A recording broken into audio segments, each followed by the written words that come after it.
What is up, everybody? I am George Mossey. Please say hello to my co-host, Heather C. Hi. So Extreme Sisters Season 2, Episode 10, the finale has aired. And I will say I'm a little disappointed we didn't get any closure with the Capasso triplets or Hannah on her trip.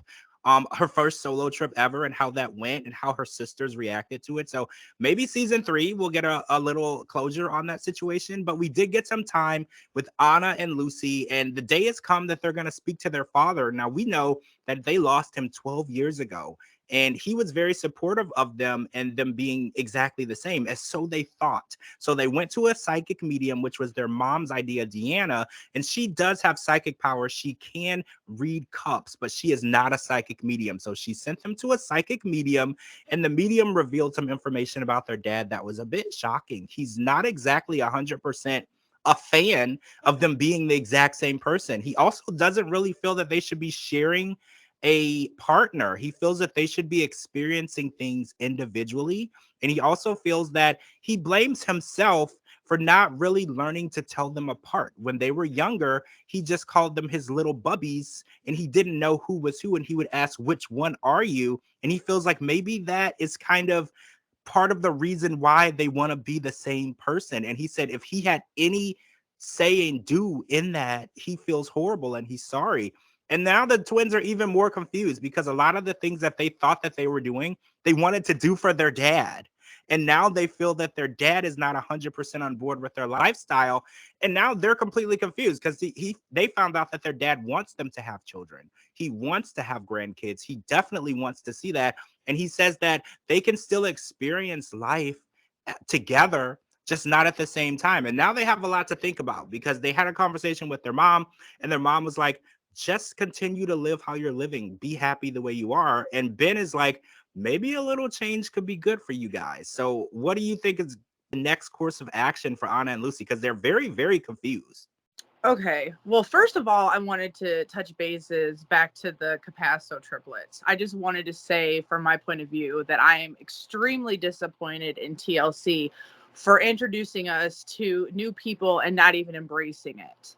I feel like they were slept on. I feel like they didn't get a chance to show any of their story, and their storyline was very basic and very, very thin. And obviously they left us with a cliffhanger. Like you said, she was going on like a trip to like get away. They never touch bases on that. It's almost like a show that you love that gets canceled midway through, and then you just never know the end of this whole series that you watched. Like, that's just, it's not cool. It's not cool at all. So I just want to say L for TLC for doing that to them. And they need to bring them back so we can figure out the rest of their story. Now back to Anna and Lucy. Now I told you from the get-go, I can't rock with everything that they do. Like, I think that it's not fair to speak upon their father because he had passed away. And parents do a lot of stuff that we don't always agree with or anything like that. But I always thought, like, not everybody, but I thought in a lot of case situations where if you have multiple children born at once, like twins, triplets, so on and so on, normally until you get to know your child or see if they have like different stuff, like if one has like a freckle somewhere or a birthmark somewhere, like you're to at least dress them in different colors in the beginning so you can kind of like know who's who and you won't mix up your babies. I don't know. That could have just been like a myth that you see on TV. I don't know. But I feel like there could have been ways, like if he was really struggling with them growing up, not knowing who is who, instead of like making your child feel like there's not two of them, like just dress them separately or say, hey, Anna, can you wear blue? You look beautiful in blue. Or, Lucy, you're pink. You look great in pink. And then make them think something else other than, oh, well, I don't know who the heck you are, so I'm just going to make you be one person. I think personally, I don't want to say the damage is already done because they are grown and raised and, whatever. The mom, wonderful woman. She's very sweet, but unfortunately she enables the whole situation. She allows this behavior to continue instead of picking up where the dad left off and saying, you know what, you are two beautiful, females. You are two people with two, different types of point of views and everything. You're two different people. But instead, she's like got upset and was just kind of like, what's wrong with it? Well, I don't see what's wrong with it. You're you need to do everything together. And then they couldn't even eat a tomato. So I don't know. I think I don't want to, throw it the bag away and be like, there's no hope for them. But it's like, I think they definitely need to get some deeper, like maybe therapy involved, see the deep root of all of this and how they can fix it. Because this is more than what a TV show can fix for them. Yeah, it's hard to watch them because it's like they do want to take steps. We watched them try to, like you said, take that baby step last night. But even taking that baby step, they had to go ahead and correct it right away. They're like, okay, you do it now. I have to do it now. They even had to correct it. So it's gonna be difficult. Like you said, this is a lifelong thing that they've been doing. So they can't solve this overnight. This isn't something that you can exposure therapy with once or twice. Like you said, Exactly. there's a lot to fix. And I think their dad's words are gonna matter because they spoke so highly of him through the season. So I think knowing that he sees them in a different light, he sees them as two different people, and he wants them to have.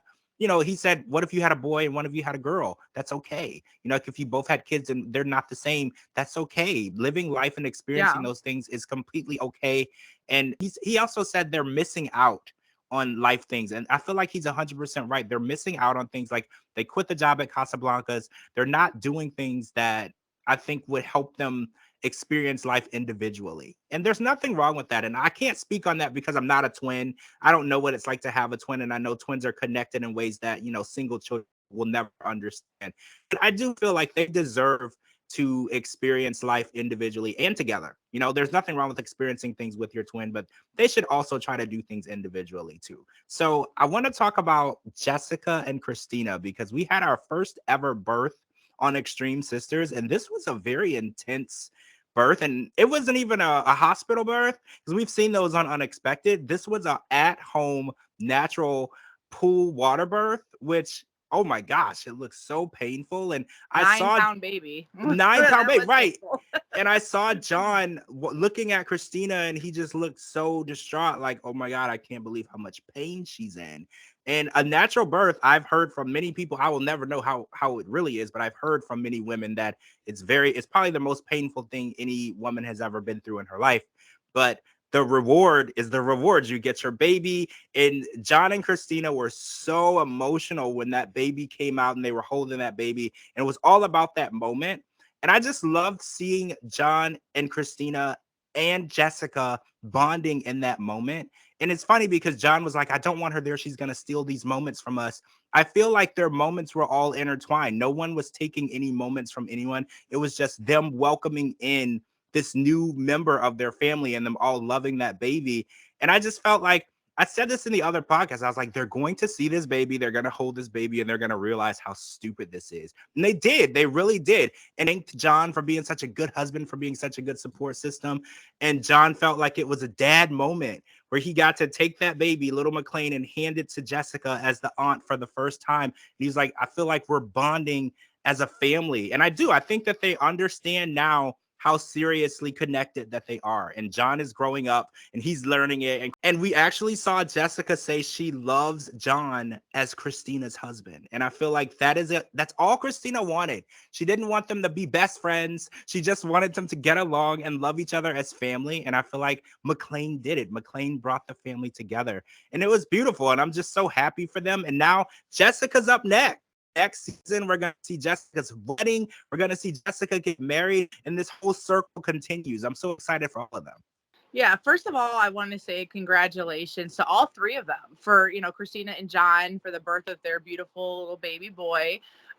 Look very healthy, very little thickums, 9-pound baby. Yeah. And congratulations to Jess for being an aunt all over again. I thought that there was a lot of beautiful scenes. There was a lot of too much information scenes, of course, from, Jess explaining her fishing the fecal matter out of the pool.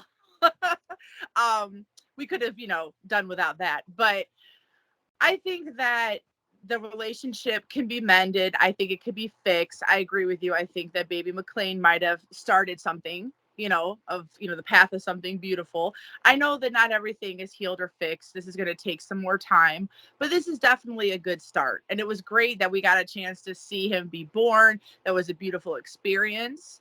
And I hope that, their journey continues and we see more of them and we get to see their little baby grow up. It's so cute. Yeah, I hope to see that too. Next season, like you said, have to do it all over again.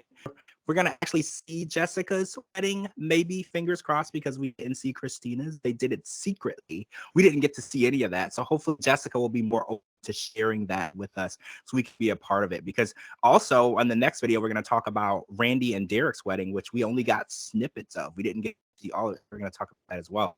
But this was amazing season finale. I'm seeing a lot of hope for Jessica and John and Christina and growing as a family. And then Josh, we got to add Josh into that. I keep forgetting about Josh. Josh is the new dad, new soon to be husband for Jessica. So, all right, guys, that's all that happened on this one. We're going to come back with part 2 because we have to talk V and Ashley. And we also need to talk about Randy and Jordan because there's a big change coming into their life, something that they're both nervous and excited about. Well, one of them is excited, one of them is kind of upset. But all right, guys, I'm George Mossey. You're following on all social media platforms at George Mossey, georgemossey.com, and anywhere you get your podcast. And make sure you're following my co-host too. Her links are right here at the bottom. And we'll talk to all of you guys really soon.